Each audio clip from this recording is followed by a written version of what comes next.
Bonjour. On va parler aujourd'hui des fonctions exponentielles. Une fonction exponentielle prend la forme y égale a fois b à la puissance de x. L'important ici, c'est que x est dans l'exposant. Quelques exemples des contextes qui vont être représentés par des fonctions exponentielles. L'intérêt composé. Il y a par exemple ici une fonction c égale 5000 fois 1,025 à la puissance de n.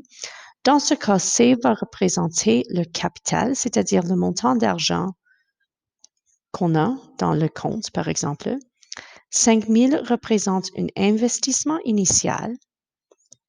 Investissement. Et puis, on va voir un lien entre toutes ces parties de l'équation. Un investissement initial. La base de l'exposant, c'est un taux de croissance. Alors, dans ce cas, le 1, essentiellement, ça veut dire que à chaque calcul de l'intérêt, le montant d'argent va être multiplié par 1,025 ou 102,5%. Dans ce cas, c'est lié à 2,5% d'intérêt. Alors, le 1, c'est parce qu'on a 100% de notre investissement original, mais un 2,5% d'intérêt extra ajouté à ceci. Et le n représente le nombre de périodes de calcul d'intérêt. Ça pourrait être les mois, si c'est calculé par mois. Ça pourrait être les années, si c'est calculé par année. Les calculs les plus communs sont par mois, par semestre, c'est-à-dire 2 fois par an. Ça, c'est ce qu'on fait souvent pour les hypothèques sur des maisons. Et puis, quotidien, c'est aussi commun, chaque jour, pour des cartes de crédit. Alors, on va essayer de comparer avec d'autres contextes. Comment est-ce qu'on peut interpréter une équation? Considérons un deuxième contexte, la croissance ou la décroissance d'une population. Alors, dans ce cas, disons que P représente la population calculée dans une année donnée. Le 35 millions, dans ce cas, c'est la population initiale.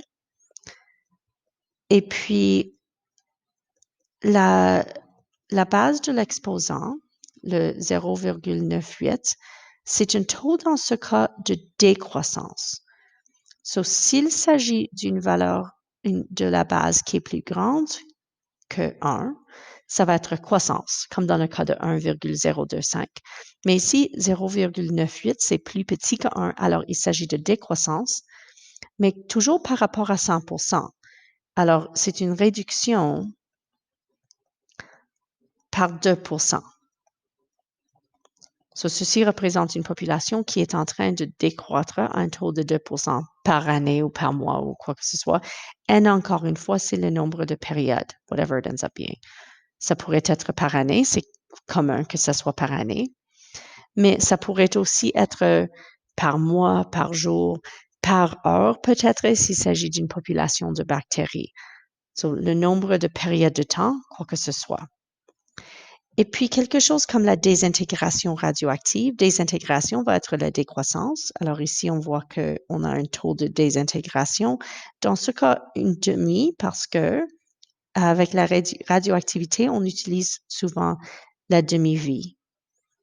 Alors, la demi-vie va dire que ça s'est réduit à la moitié de ce qui était là. Alors, on a une réduction de 50%. M, dans ce cas, va représenter une masse, la masse d'une substance qui reste. 150, c'est la masse initiale.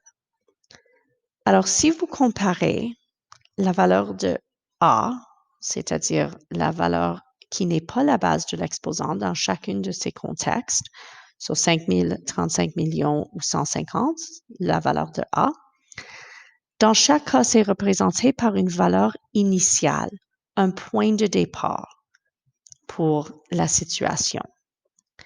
Et si on considère la base de l'exposant, 1,025, 0,98 ou 0,5, B dans chaque cas va représenter un taux de croissance ou de décroissance. L'exposant représente toujours un nombre de périodes de quelque chose. Le temps souvent, mais dans le cas de demi-vie, c'est le nombre de demi-vie subi par la substance. Alors, si la demi-vie de quelque chose est 10 minutes, c'est le nombre d'intervalles de 10 minutes.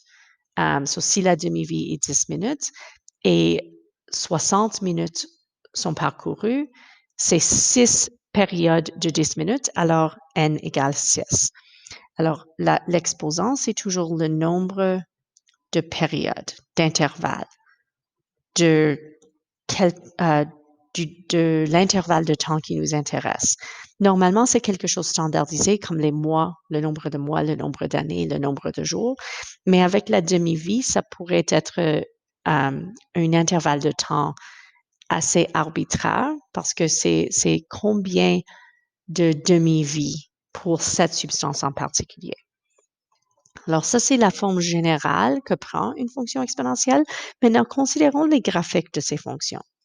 Alors, on va comparer deux graphiques où on a une base différente. Alors, y égale 2 à la puissance de x et y égale 5 à la puissance de x. Les graphiques des deux sont démontrés ici. Dans les deux cas, le domaine, c'est tous les nombres réels parce que je peux prendre n'importe quel nombre comme exposant. Je peux avoir 2 à la puissance d'un nombre négatif. Je peux avoir 2 à la puissance de 0. Je peux avoir 2 à la puissance d'un nombre positif. 2 à une puissance qui est irrationnelle. Je peux avoir n'importe quelle valeur de x. Mais ce qui est à noter ici pour l'image, c'est que l'image va toujours être plus grande que 0. Parce que si ma base est positive au point de départ, n'importe quelle puissance de cette base positive doit rester positive. Alors, il n'y a aucune valeur de x qui va donner une valeur négative. Alors, on a comme un plancher ici sur la fonction que ça ne peut pas aller dans la partie négative du graphique. L'ordonnée à l'origine, c'est quand x égale 0. Et puisque y égale 2 à la puissance de 0, n'importe quelle base à la puissance de 0 va donner 1. L'ordonnée à l'origine va être 1. Et ces caractéristiques ne changent pas si je change la base. J'ai toujours tous les nombres réels comme domaine. Je peux toujours seulement recevoir des valeurs positives pour y si j'ai commencé avec une base positive. Et 5 à la puissance de 0, c'est toujours 1. Alors, mon ordonnée à l'origine est exactement le même. Ce qui est changé, c'est que si j'ai une base qui est plus grande, j'ai maintenant une fonction avec une croissance plus rapide. Alors, vous voyez dans le graphique que la courbe augmente beaucoup plus rapidement si j'ai une base de 5 au lieu d'une base de 2. C'est en ce moment que je vais mentionner qu'on veut toujours que la base soit plus grande que 0. Alors, on ne veut pas avoir une base négative, ça rend la fonction beaucoup plus compliquée. On ne veut pas une base qui est égale à 0 parce que ça rend la fonction beaucoup moins compliquée. Y égale 0 à la puissance de x, c'est juste y égale 0 pour tout. Et on veut aussi que b ne soit pas égal à 1. Pour exactement la même raison, si j'ai y égale 1 à la puissance de x, ça c'est juste y égale 1. Alors, ce n'est pas assez intéressant. Nos valeurs de b vont être des nombres positifs, mais pas 1. Si je considère qu'est-ce qui se passe si j'utilise une fraction comme base, alors y égale 1 sur 2 à la puissance de x et y égale 1 sur 5 à la puissance de x. Dans ces deux cas, la fonction devient maintenant une décroissance parce que j'ai commencé avec une base qui est plus petite que 1. Le domaine est toujours tous les nombres réels, l'image est toujours plus grande que 0, l'ordonnée à l'origine est toujours 1 dans les deux cas, mais que c'est maintenant une décroissance au lieu d'une croissance. Et qu'il y a ce même rapport avec la rapidité de la décroissance. Quand j'ai 1 sur 5, c'est une décroissance beaucoup plus rapide que quand c'est 1 sur 2. Maintenant, ça c'est juste si je change les bases. Si j'introduis maintenant une valeur de A, c'est-à-dire je multiplie par quelque chose. J'ai y égale 5 fois 2 à la puissance de x ou moins 5 fois 2 à la puissance de x. Quand y égale 5 fois 2 à la puissance de x, ça ne change pas le domaine, ça ne change pas l'image. On a toujours tous les nombres réels, on a toujours juste les valeurs positives parce qu'on a juste les nombres positifs ici. Mais l'ordonnée à l'origine est changée parce qu'on a y maintenant égale 5 fois 2 à la puissance de 0. C'est donc 5 fois 1 qui est 5. Ça, c'est pourquoi ce qu'on a vu tout à l'heure, que cette valeur de A représente une valeur initiale. C'est la valeur quand temps égale 0, par exemple. C'est l'ordonnée à l'origine sur le graphique. Alors, quand A est négatif, on a le même produit. Ça, c'est l'ordonnée à l'origine est négative dans ce cas. Mais l'autre chose qui change, si j'ai une valeur de A qui est négative, qui en passant est très, très rare, mais si A est négatif, l'image va changer. Parce que maintenant, j'ai introduit un négatif, alors toutes les valeurs de Y vont être négatives.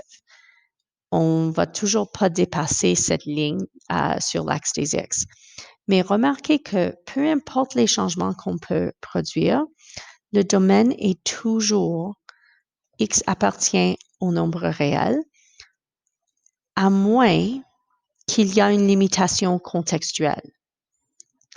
Par exemple, dans le contexte d'une croissance d'une population ou la désintégration radioactive, où X représente le temps, on va parfois limiter notre X à X plus grand ou égal à 0, mais ça, c'est une limitation contextuelle et non pas une limitation de la fonction elle-même. Limitation contextuelle. Mais généralement, si on demande le domaine d'une fonction rationnelle, vous allez dire que c'est tous les nombres réels. C'est l'image qu'il faut considérer le graphique pour décider est-ce que c'est plus grand que 0 ou est-ce que c'est plus petit que 0. Et l'ordonnée à l'origine va changer dépendant de la valeur de A.